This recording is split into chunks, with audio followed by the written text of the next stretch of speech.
Hi, it's Todd at Todd's Workshop and Todd Cutler here, and today we're back with this handmade MAILLE by Isaac Crow and these needle bodkins. Now the MAILLE is slightly different this time to the one that I used last time. This is 1.4mm wire on 7mm lengths, so smaller wire but smaller length size. Now we can't do a direct comparison with the last one, but in a way that doesn't matter because I'm not looking at that. In the last film we did with MAILLE, it showed that the MAILLE is better worn outside the gambeson. So what we're going to do this time is we're going to look at the difference between greased heads and not greased heads, because a year ago now I did a film and it did make quite a difference, but I didn't shoot it against MAILLE. So we're just going to see what the difference is, how much pokes out the back. So let's get down the range and we'll shoot some stuff. I'm back at the range now with two needle bodkins. We've got the heavier ones here and the lighter ones here. These are going to be shooting off the bow that I'm using, which is my middleweight one, but it's acting as if that 10-metre target was 75 metres away and I was shooting it from a 160-pound longbow. The speeds are the same. Go see the previous film, the maths is in it.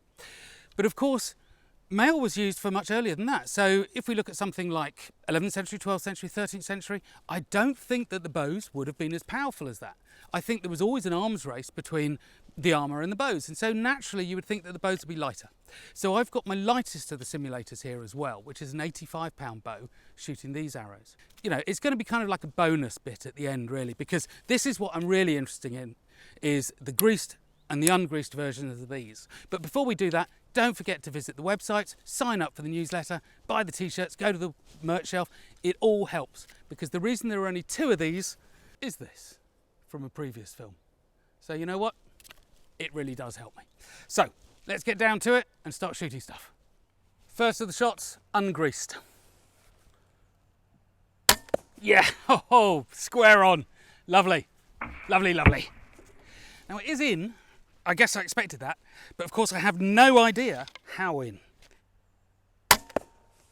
Ooh, just inside, just in.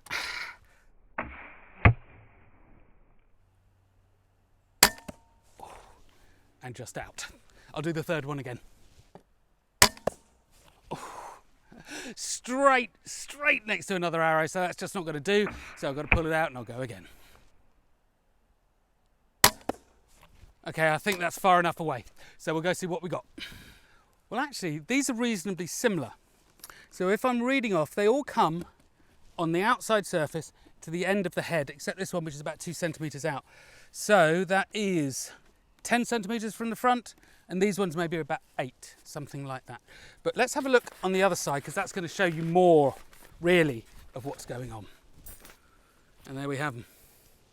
So they are going to make a very bad day for you. Out the back, 7 or 8 centimetres, something like that. Not good. So we're going to grease them up. We'll go again. So I'm back at the range now with my 3 arrowheads, and I am covering them with a mixture of about 10% vegetable oil and the rest is beeswax, and it creates this really gloopy, horrible junk. Now, I postulated, about a year ago now, that if you smear this stuff onto your arrowheads, it protects them, yes, but what it also does is it makes them go through gambeson much, much better. I think from memory, about twice as well, twice as deep, simply by smearing a bit of this goop on it, which also keeps the rust off. We don't know that they did it. I don't think there's any evidence for it. But they used to put wax on nails, they used to do it on sewing needles, you know, we know that kind of stuff. So why wouldn't they do it on arrowheads if they knew it worked? And there's certainly treaties. Somebody sent me recently a wonderful little article where a whole bunch of guys had been paid, this was 1550 or something, had been paid to clean arrowheads that had come back from campaign rusty. So they knew about it, they knew that it mattered. So anyway, we're going to grease them up, we're going to shoot them, see what happens. Yep, that's in. Right, let's go. Yeah, good. Really saw that one spin actually, it's quite interesting. Let's take the last shot. Yes, and another good one. Well, here we are back with our sample, and it's different. So this one has gone in 14, this one 17, and this one 13. So yeah, I mean, I don't know what the percentages are, but the most that any of the previous one went in was 10 centimetres, and the most this has done is 17. So it really is quite a difference. We'll pull it off, I'll show you the back. So what this says, once again, is the extremely cheap, the extremely easy, and the useful rust prevention protection helps you do that. It really, really does make a difference. Just a little bit of grease. The first of the arrows off the 85-pound bow. Just clip the top, I think, but we'll have a look in a moment. Yeah, square shot, good. And here we are, the numbers. So our knight wearing his MAILLE and gambeson, facing an 85-pound bow, let's say around the year 1200. He is going to have 8 centimetres from the front end, on both of those actually. I'm surprised about that. I kind of thought that it would turn it. And just so you know, those arrows were not greased. But look at that side. It's not going to do you any favours. That's what, 5 centimetres, 2 inches in. So it's enough to count, but it's not right through you. So these are definitely protecting you. But, you know, still pretty lousy day. Back at base now to conclude. And I'm going to start at the easy end of things with the 85-pound longbow simulator. So the lighter one with the smaller arrows. And that, I'm making an assumption here, would be a bow weight that's suitable to around the year 1200. We don't know. I don't know. You don't know. But most things develop as an arms race like this. And so the bows get heavier, the armour gets better, and so on. So, yeah, lighter might well be true. Now, what is interesting is that it did penetrate this. I thought actually that it might turn it, but then the other side of that thought is, of course, why would you be using needle bodkins if they didn't work? But what is true to say is it penetrated around about 6 centimetres, 2.5 inches off the back face of this gambeson. That's certainly enough to hurt, and it certainly is possibly enough to kill you. But that would be going clean through you without this. So to say that the armour doesn't work would be completely incorrect. It moderates, it reduces the power of the bow, the shot.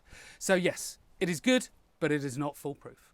Next up, let's look at the heavy bodkins. Came off a 125-pound bow, but I fooled the target into thinking that it was a 160-pound longbow.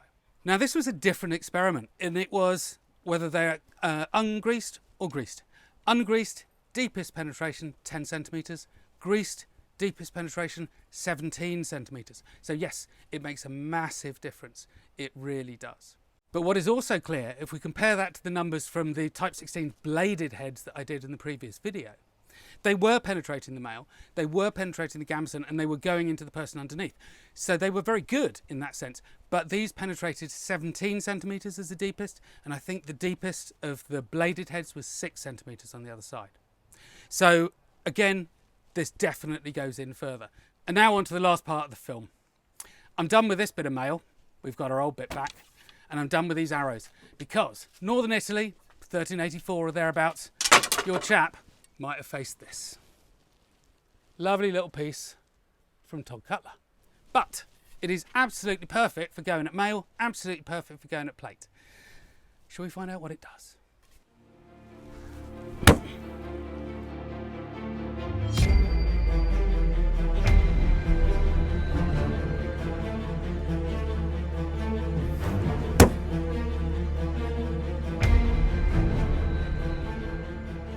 I'm going to have to take this apart and show you what has just happened. I did it a second time because I didn't believe what had happened on the first one. I'll be with you in a moment. I have to come back and talk to you again because I was just surprised by that. I'm continually surprised, it seems. But, you know, I hit hard and I hit this first one here. It didn't really dent the back and it didn't pop any of the rings of the MAILLE. That's why I went again, because I thought now I really need to go for it. So I hit it really hard on the second one, you know, with a good long swing right at the end of the haft. And this is, you know, heavy old beastie. It's blown one ring and it hasn't gone through. It's made a big mess of the foam. So, I mean, without a doubt, it's going to be blunt force trauma. It's going to cave your ribs in and stuff, but it is not going to poke holes in you, not through that gambeson. So that really is doing an incredible job. That, you know, that combination armour, the composite armour, is doing an amazing job at keeping you safe from this and from other threats. Arrows, it goes through, but it does mitigate them a lot. Anyway, sorry about that little diversion. This film's supposed to be about arrows, but, you know, got sidetracked. Anyway, I hope you enjoyed it. See you next time.